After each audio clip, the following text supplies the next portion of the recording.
Neste momento, vamos realizar o estudo do livro A Caminho da Luz, de Chico Xavier, com o Espírito Emmanuel. Antes, peço a você que se inscreva no canal e ative o sino de notificação. Muito obrigado. Matéria de hoje, capítulo 6, a família indo-europeia, as migrações sucessivas. Se as civilizações hindu e egípcia definiram-se no mundo em breves séculos, o mesmo não aconteceu com a civilização ariana, que ia iniciar na Europa os seus movimentos evolutivos.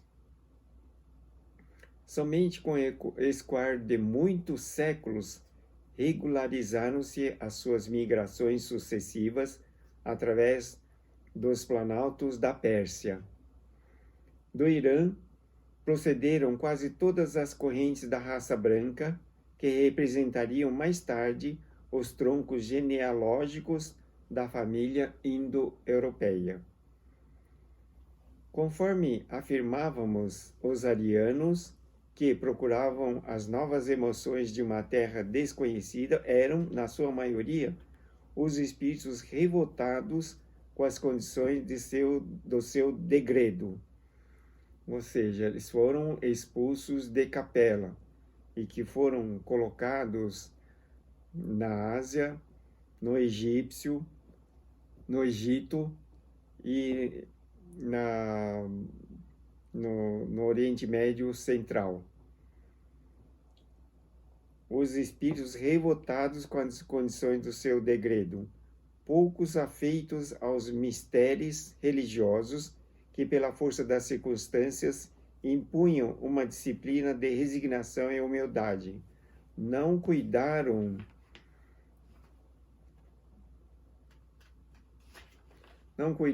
da conservação do seu tradicionalismo, na ânsia de conquistar um novo paraíso e serenarem assim as suas inquietações angustiosas. Então, a civilização hindu e egípcia, eles iniciaram a civilização assim, bem no momento em que eles sediaram nas localidades, enquanto que esse povo ariano, na maior parte proveniente do Irã, eles demoraram-se em localizar a terra onde iriam se fixar. E diz que depois de muitos séculos, regularizaram-se as suas migrações sucessivas através do Planalto da Pérsia. E eles também eram extremamente materialistas, enquanto que os hindus e os egípcios mostraram-se bastante religiosos. Desde o início, eles procuraram caminhar, levando uma vida sustentada pela religião, enquanto que os arianos eram materialistas, não cultuavam nenhuma religião. Por isso, no conceito histórico, no mundo espiritual, os registros indicam dados mais das pessoas que deixaram um rastro religioso, porque a matéria não deixa nenhum rastro, ele acaba com a própria matéria, enquanto que os dados espirituais, as práticas religiosas, permanecem eternamente e não se apagam. Daí,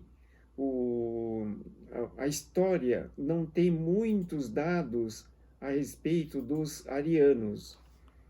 Ausência de notícias históricas. Aí reside a razão do escasso conhecimento dos historiadores acerca dos árias primitivos que lançaram os marcos da civilização europeia. Como eles eram materialistas, demoraram-se muito para iniciar as práticas religiosas. Caminheiros do desconhecido erraram pelas planícies montanhas desertas não como o povo hebreu, que guardava a palavra divina com a sua fé, mas desarvorados e sem esperança, contando apenas com as próprias forças, em virtude do seu caráter livre e insubmisso. Então, a história, tanto no mundo espiritual quanto do mundo material, é muito escassa, porque esse povo ariano, eles não iniciaram a sua evolução pautada com a religião. Suas incursões entre as tribos selvagens da Europa datam de mais ou menos 10 milênios antes da vinda do Cristo. Não obstante a humanidade localizar-lhe a marcha apenas 4.000 anos antes do grande acontecimento da Judéia. É que, em vista de sua situação psicológica, os primitivos árias do Velho Mundo não deixaram vestígios nos domínios da fé. O único caminho daqueles tempos, através do qual poderia uma raça assinalar sua passagem pela Terra. Não guardavam a história verbal de uma religião que não possuíam, mais revoltados e enrijecidos de todos os demais companheiros exilados do orbe terrestre, suas reminiscências da vida pregressa dos planos mais elevados, qual a que haviam experimentado da capela, traduziam-se numa revolta íntima, amargurada e dolorosa, contra as determinações de ordem divina.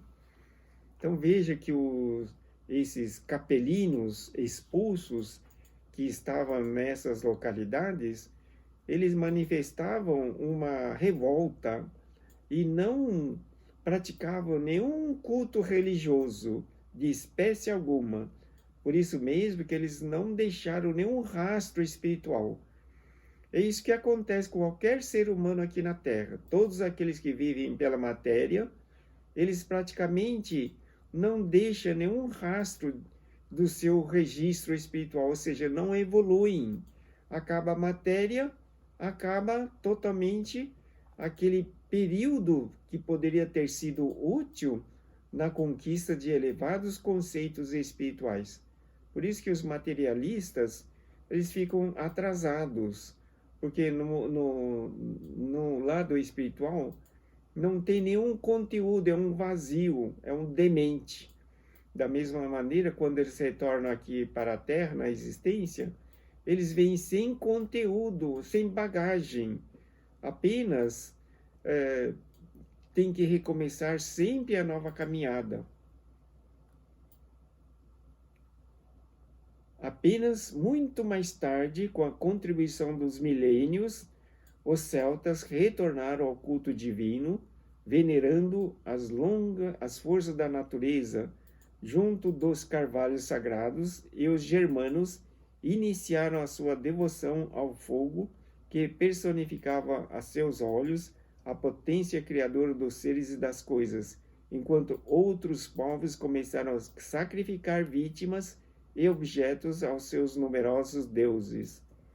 Então veja, depois de muitos milênios é que o povo ariano começou, através lá na localidade chamada Celta, e os germanos, começaram a praticar alguns conceitos religiosos bastante primitivos.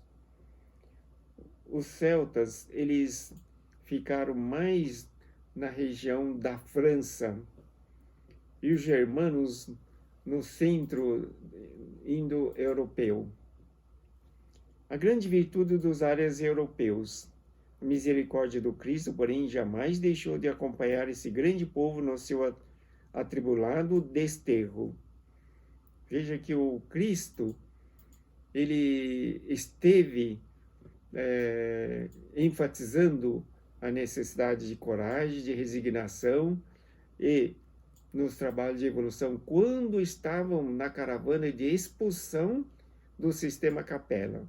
E o Cristo esteve aqui na terra recepcionando quando eles chegaram.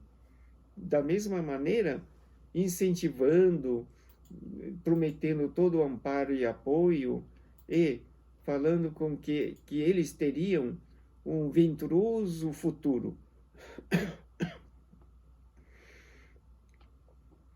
Ao influxo dos seus emissários, as massas migratórias da Ásia se dividiram em grupos diversos que penetraram na Europa, desde o Peloponeso, na Grécia, até as vastas regiões da Rússia, onde se encontram os antepassados dos gregos, latinos, samnitas, úmbrios, gauleses, citas, íberos, romanos, saxônios, germanos, eslavos. Essas tribos assimilaram todos os elementos encontrados em seus caminhos, impulsionando-lhes os passos nas sendas do progresso e do aperfeiçoamento. Enquanto os semitas e hindus se perderam na cristalização do orgulho religioso, as famílias arianas da Europa, embora revoltadas e endurecidas, confraternizaram-se com o selvagem, e nisso reside a sua maior virtude. Bem, na época dos egípcios, eles formaram um povo, o povo que foi formado pelos egípcios, eles não levaram em conta muito os primitivos, que julgavam não terem conhecimentos suficientes para assimilar os conhecimentos que os mais adiantados registravam. Da mesma maneira, os hindus e os semitas também procuraram não se misturar muito em termos de conhecimento, em termos de amparo, com os selvagens, os primatas, os primitivos. De maneira que na Índia se formaram o sistema de castas, que demonstravam bastante orgulho e egoísmo, não permitindo que os mais primitivos, povo mais desqualificado, entrasse no seu meio. Isso aconteceu também com os semitas, o povo do Oriente Médio, assimilando os aborígenes. Os indo-europeus engendraram as premissas de todos os surtos das civilizações futuras. Então aqui o Espírito Emmanuel, ele enfatiza que os indo-europeus, ou seja, os arianos, eles foram bastante receptivos e colaboraram com os primatas, os aborígenes, os mais desguarnecidos, para que eles assimilassem o conhecimento e tivessem todos os meios para a evolução. Isso é o que o Cristo enfatizou quando eles chegaram aqui no orbe terrestre. Nessa movimentação para o estabelecimento de um novo habitat, organizaram as primeiras noções políticas da vida coletiva, elegendo cada tribo um chefe para a direção de sua vida em comum. A agricultura, as indústrias pastoris, com elas encontraram os primeiros impulsos nas estradas incertas dos que descendiam dos primatas europeus. Com organizações econômicas oriundas do trato direto com o solo, deixaram perceber a lembrança de suas lutas no antigo mundo que haviam deixado. Então eles começaram a lembrar dos conhecimentos e das ideias que mantinham no profundo de suas almas do velho mundo, ou seja, do mundo de Capela. Bastou que inaugurasse na terra o senso da propriedade para que o germe da separatividade e do ciúme, da ambição e do egoísmo lhes destruísse os esforços benfazejos. Ou seja, à medida que eles iam relembrando dentro de suas almas os antigos conceitos que o levaram à expulsão de Capela, e começaram a manifestar exatamente esses defeitos aqui na Terra. As rivalidades entre as tribos na vida comum induziram-nas aos primeiros embates fratricidas. Então veja que quando eles começaram a delimitar as propriedades, a trabalhar na agricultura, a organizar as situações econômico-financeiras, também nasceram naturalmente os velhos sentimentos que estavam em suas almas, ou seja, o germe da separatividade, o ciúme, a ambição e o egoísmo, que destruíam todos os esforços. Daí as rivalidades entre as tribos na vida comum, induzindo-nas aos primeiros embates fratricidas, ou seja, começaram as guerras, os combates entre os irmãos. O Mediterrâneo e o Mar do Norte. Por essa época, novos fenômenos geológicos abalaram a vida no globo. Precisava Jesus estabelecer as linhas definitivas da grande civilização, cujos primórdios se levantavam, e dessas convulsões físicas do orbe surgem renovações que definem o Mediterrâneo e o Mar do Norte, fixando-se os limites da ação daqueles núcleos de operários da evolução coletiva. O Cristo sabia valorizar a atividade da família indo-europeia, que, se era mais revoltada contra os desígnios do alto, era também a única que confraternizava com o selvagem, aperfeiçoando-lhes os caracteres raciais, sem esmorecer na ação construtiva das oficinas do porvir. Então veja que o povo indo-europeu, eles eram revoltados contra os desígnios do alto, não conseguiam conformar-se com a expulsão lá de Capela. Porém, eles confraternizavam com os selvagens, aperfeiçoando-lhes os caracteres raciais, sem esmorecer na ação construtiva das oficinas do porvir. Ou seja, eles estavam agindo de acordo com o que o Cristo planetário esperava daquele povo. Através dos milênios, o Cristo aliviou-lhes os pesares no caminho sobrecarregado de lutas e dores tenazes. Assim, enviou-lhes emissários em todas as circunstâncias, atendendo-lhes os secretos apelos do coração no labor educativo das tribos primitivas do continente. Então veja que o Cristo naquela época já enviava emissários a fim de instruir, de orientar, de conduzir as tribos primitivas do continente. O Cristo suavizou-lhe a revolta e a amargura, ajudando a reconstruir o templo da fé na esteira das gerações. Nos bosques da Armórica, uma região chamada Bretanha, na França, os celtas antigos também correspondiam ao povo de hoje da França. Levantaram os altares da crença entre as árvores sagradas da natureza. Então veja que, inicialmente, esse povo da França começaram a levantar altares da crença religiosa entre as árvores sagradas da natureza, ou seja, consagravam o culto religioso nos pés das grandes árvores.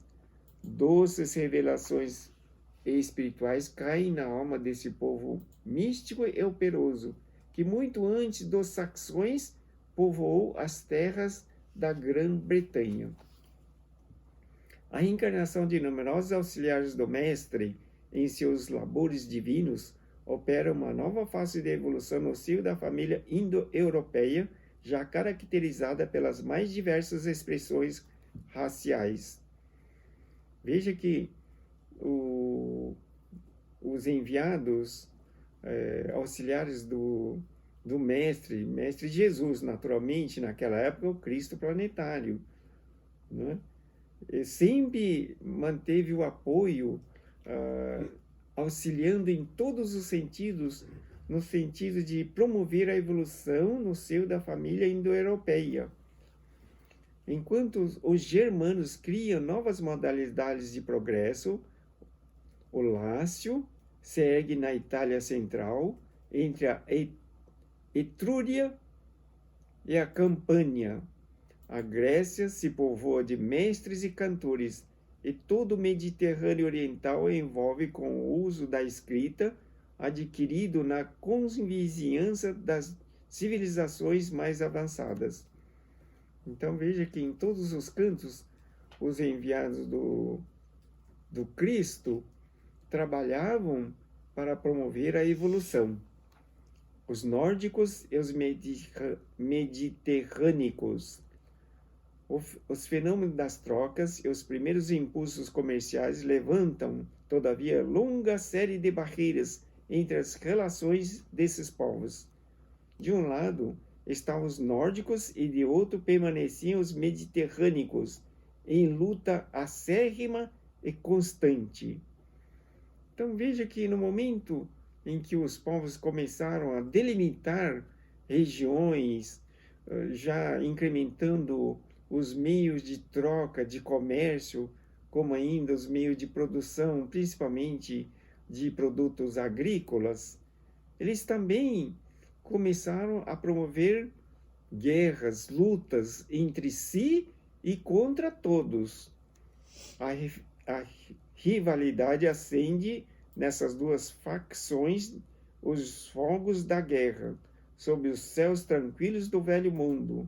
Uns e outros empunham as armas primitivas para as lutas de extermínio e destruição das hostes inimigas, e a linha divisória dos litigantes se alonga justamente no local onde hoje se traçam os limites da França e da Alemanha contemporâneas. Então veja que muitos milênios antes de Jesus na Galileia, esse local, França, Germânia, já registravam guerras. Então veja quanto tempo que aquele solo da Europa vem sendo banhado com sangue. É como se explica essa intensidade de aversão racial entre as duas nações, contadas entre as mais progressistas e operosas do planeta. Então veja que em 1940 e pouco, houve uma tremenda guerra, tendo como inimigos ou países contrários França e Alemanha. Não? Então, desde a época dos primitivos, e que aquela localidade é palco de combates. Tal situação psicológica entre ambos haveria de tornar-se em fatalidade histórica, oriunda dos atritos entre o germanismo e a latinidade, nas épocas primitivas. Então veja que desde as épocas primitivas que aqueles povos se combatem. O que não se justifica, porém, é a perpetuação dessas animosidades no curso do tempo, pelo que se impõe, como imperativo constante, a concentração de todos os pensamentos no objetivo da fraternidade geral. Isso se explica porque aqueles povos não estavam iniciando o caminho da evolução baseado na religiosidade, na espiritualidade. Eles empenharam-se na parte material, embora estivessem fazendo o que o Cristo planetário esperava deles, ou seja, promover a evolução dos primitivos selvagens. Então eles melhoraram os conceitos raciais e promoveram justamente a evolução. Porém, a parte religiosa não fazia parte da vida deles. Origem do racionalismo. Os arianos da Europa, como ficou esclarecido, não possuíram grandes ascendentes religiosos na sua formação primitiva, em vista do senso prático que os caracterizou nos primeiros tempos de sua organização.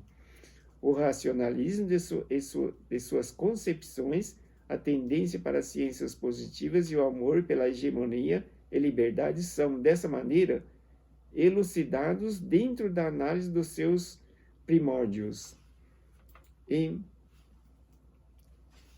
matéria de religião, quase todos os seus passos foram orientados pelos povos semitas e hindus, mas pelo cultivo da razão puderam aperfeiçoar a ciência até as culminâncias das conquistas modernas.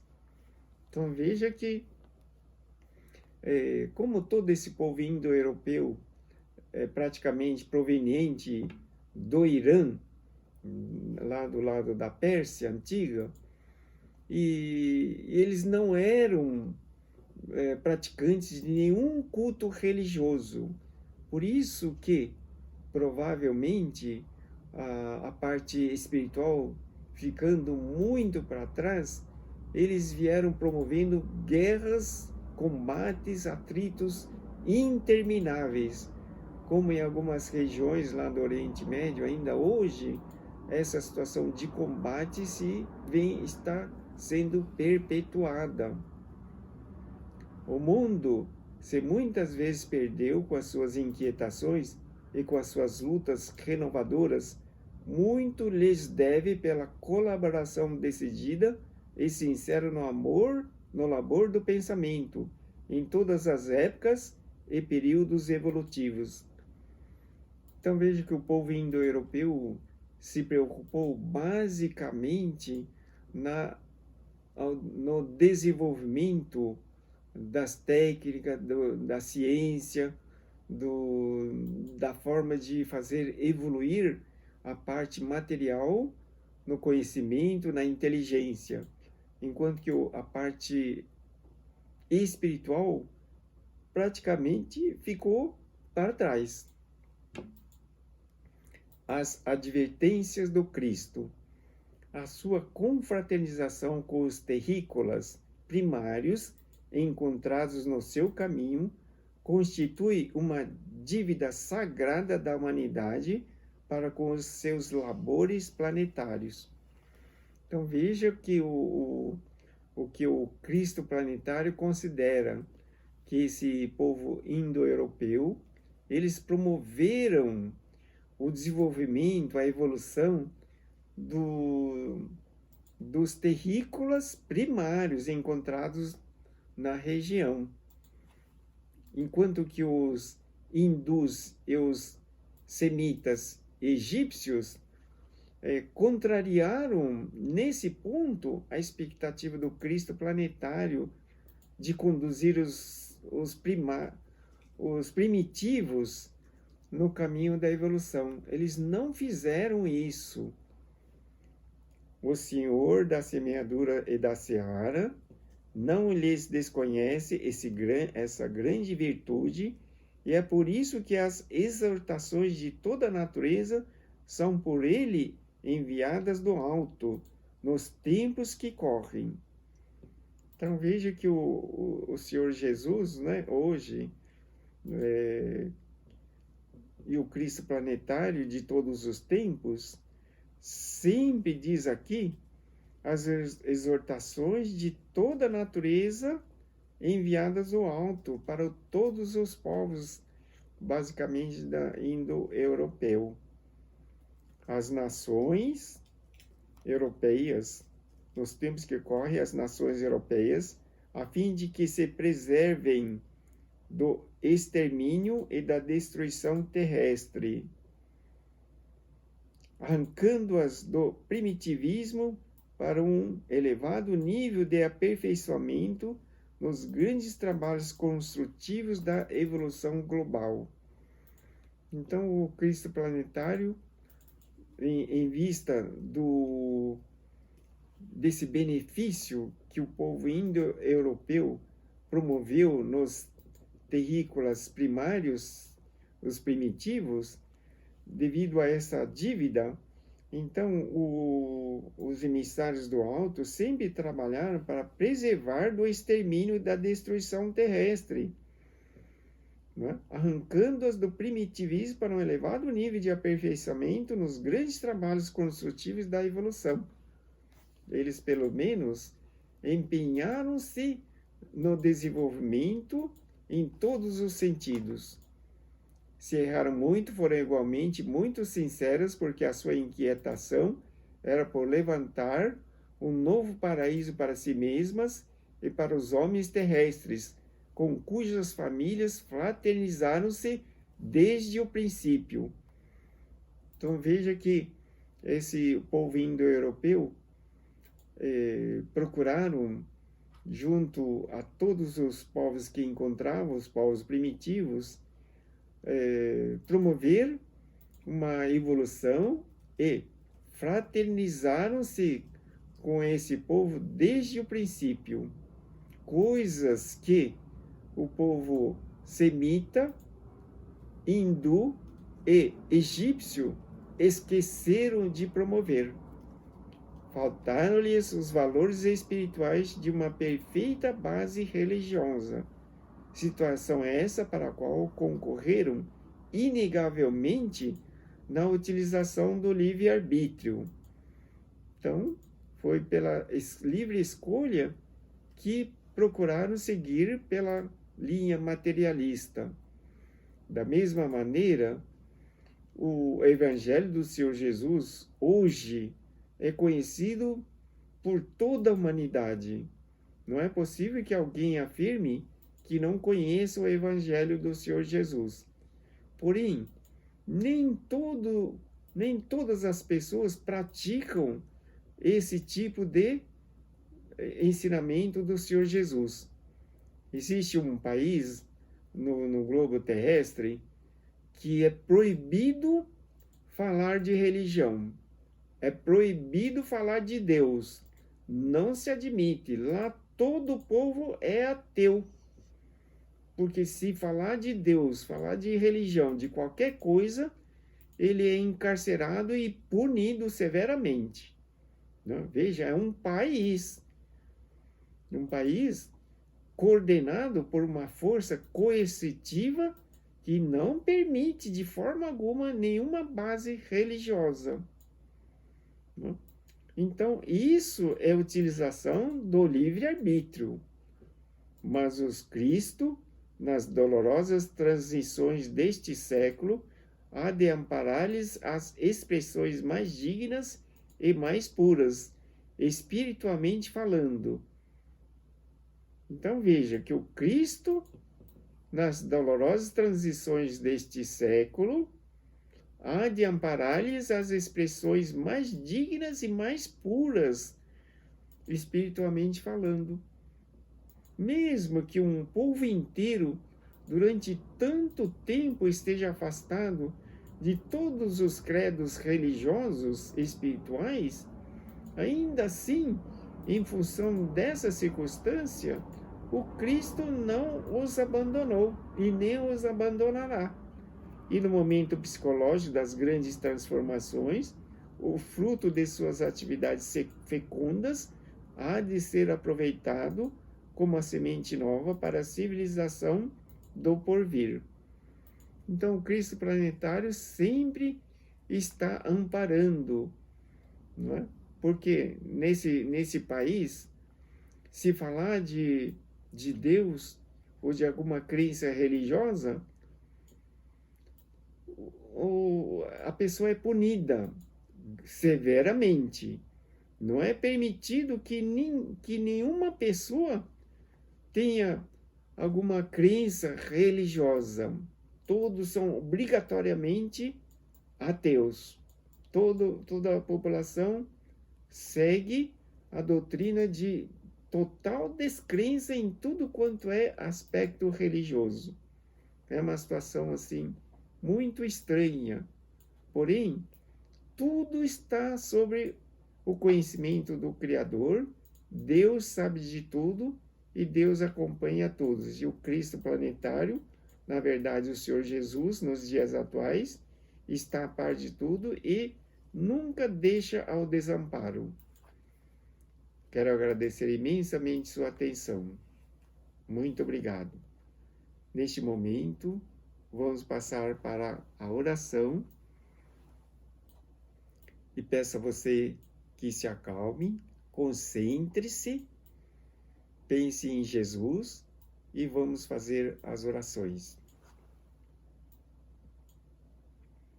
Senhor, elevamos o nosso pensamento ao Senhor Jesus. Rogamos nos ensine o caminho da verdade, para que possamos construir um futuro brilhante para todas as pessoas. Que os sagrados ensinamentos do Evangelho constituem o patamar para iluminar o caminho que devemos seguir. E praticando seus sublimes ensinamentos, possamos manifestar amor, bondade e compreensão. E na contínua evolução em todos os sentidos, ampliando conhecimentos, superando todos os entraves, rogamos ao Senhor Jesus, nos ensine a qualidade da humildade e do amor aos nossos semelhantes, que possamos estender toda a palavra de bondade, de conforto e avançar para que, em nossa estrada, tenhamos sempre o vosso amor e luz. Agradecemos profundamente toda a orientação, proteção e bênçãos. Que assim seja. Graças a Deus. O livro que estudamos, A Caminho da Luz, bem como os diversos outros que habitualmente estamos estudando, os pedidos de orações que você pode fazer para a solução de seus inúmeros problemas, bem como o agendamento das consultas espirituais, você pode fazer através deste site. Quero agradecer imensamente sua atenção. Deus abençoe. Muito obrigado.